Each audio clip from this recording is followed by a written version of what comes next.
Hi, welcome back to Frankly Wines in the time of Corona. Hope everybody had a lovely Memorial Day weekend. I know it was a little bit different than we're used to, and there was also a really sobering piece came out of the New York Times about these terrible times, but I also hope you got to see your family maybe and at least enjoy a glass of wine together, barbecue, enjoy the day. The other thing I was thinking about is the fact that not many of us are going to get to travel much this summer, much less to Europe. So hey, we'll just keep doing our Tuesdays in Italy and you're just going to feel like you still got to go across the ocean. Tonight we will cover the final of the northernmost regions of Italy. We are all the way up in the northwest corner. Don't worry, I got my handy dandy map. I know they're very technological. But first let's look at our big map of Italy. So here we are, we're all the way up in the northeast, excuse me. This is the region of Friuli. This whole kind of border here is with Slovenia. And that has been a very tumultuous border at times. You know, they had a huge civil war back in the 80s and early 90s. And they also just, even the border itself has wavered a lot. Much of northern Friuli used to be part of Austria. That being said, they still make a lot of really excellent wines here. And you'll see these kind of squiggles here. So the very top of this is the Adriatic Sea. Now, the areas we're going to be speaking specifically about today is this little pink area, the Colli Orientali, as well as this little kind of orange little half moon here, which is going to be the Collio. And we'll be speaking a bit about this purple area, which is called the Carso, which is around the city of Trieste. So as I said, you've got the Adriatic Sea here, and then up here in Austria, these are mountains. This has given a lot of great impact for the wines because you have cool air coming down from the mountains and warm air coming up from the sea. And this has happened to make these really, and then the fact that you have these little rolling hills has made for a beautiful climate for, in particularly making white wines. Now, Friuli is known, is most famous for their white wines.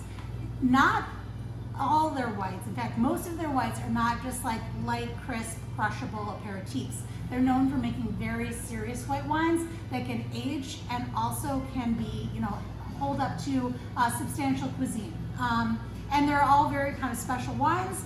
They do a mix of varieties that we all know, things like Pinot Grigio, Chardonnay, Pinot Bianco, but then they have a handful of local grapes. So we're going to be tasting some local grapes today, as well as talking about a few of the international varietals. Sometimes though, the fact that they have so many international varietals and they almost always put them on the label, it can make Friuli feel far easier to navigate than other regions of Italy where they put the name of the village instead of the grape on the wine. So we're going to start today. I already poured myself, but we're starting today with the Venica, the Ronco del Cerro Collio Sauvignon.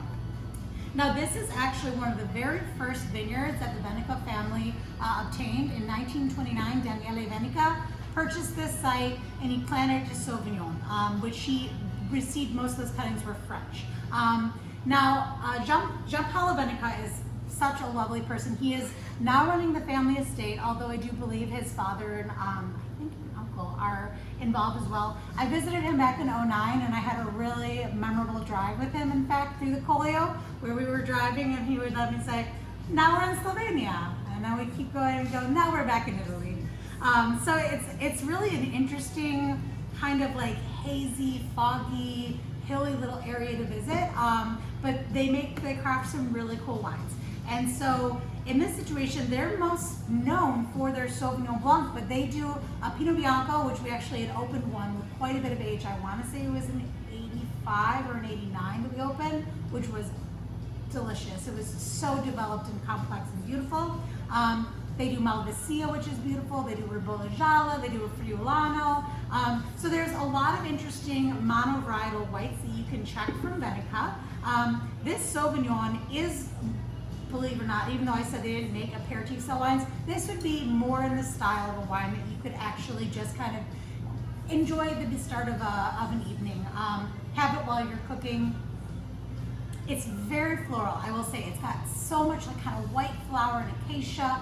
You get this great green apple, candied citrus,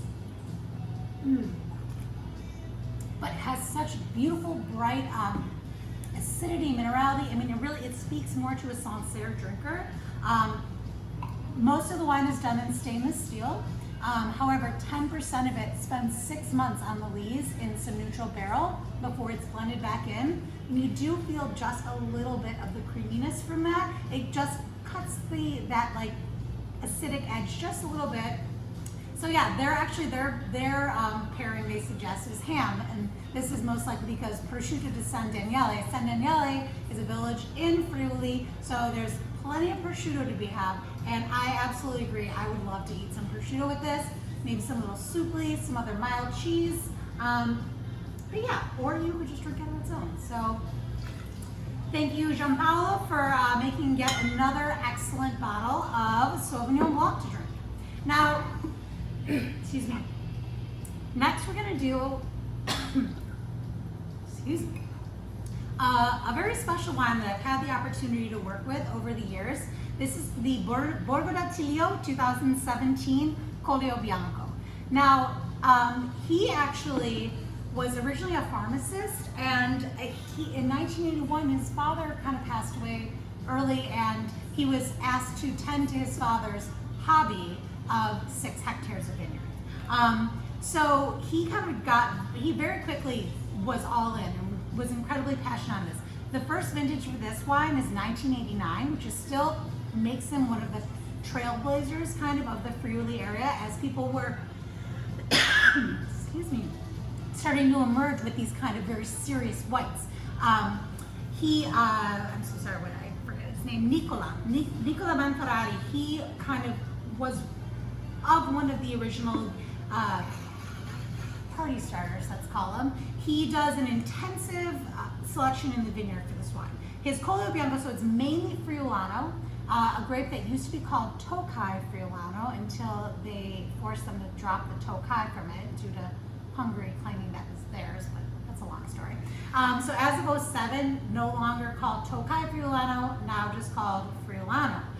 That's the dominant grape here, but he also has some Sauvignon and some Riesling Renano in here for lifting the aromatics. He does age this 10 months in some neutral barrel. So you definitely get much more richness to it and a little bit more texture, but it's quite dry. Like, it really has this beautiful herbaceous quality to it of sage, a little like toasted rosemary, and especially this like beautiful pear fruit.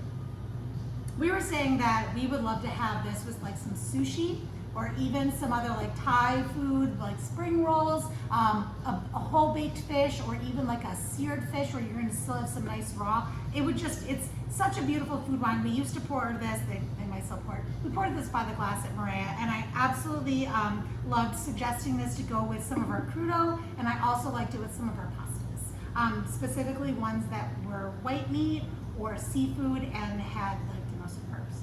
So, Again, this is far more in the level of what you can expect from one of the more serious whites with a little bit more texture. It's supposed to each year he makes this as almost like a snapshot of the vintage. All right, so now we are going to talk a few other bottlings, because as it turns out we carry a lot of wine from Friuli here, but I wanted to speak about one more native varietal. This is a red wine. So this is Schioppettino, and specifically this is Schioppettino di Prepoto, which is the village where they're in. They also have a mere 6 hectares.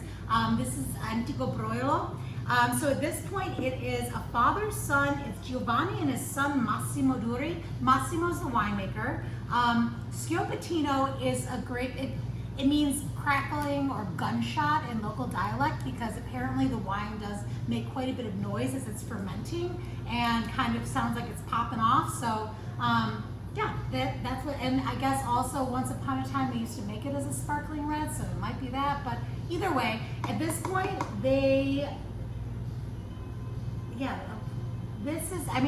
Prepoto is almost the only area that's even still growing Schioppettino.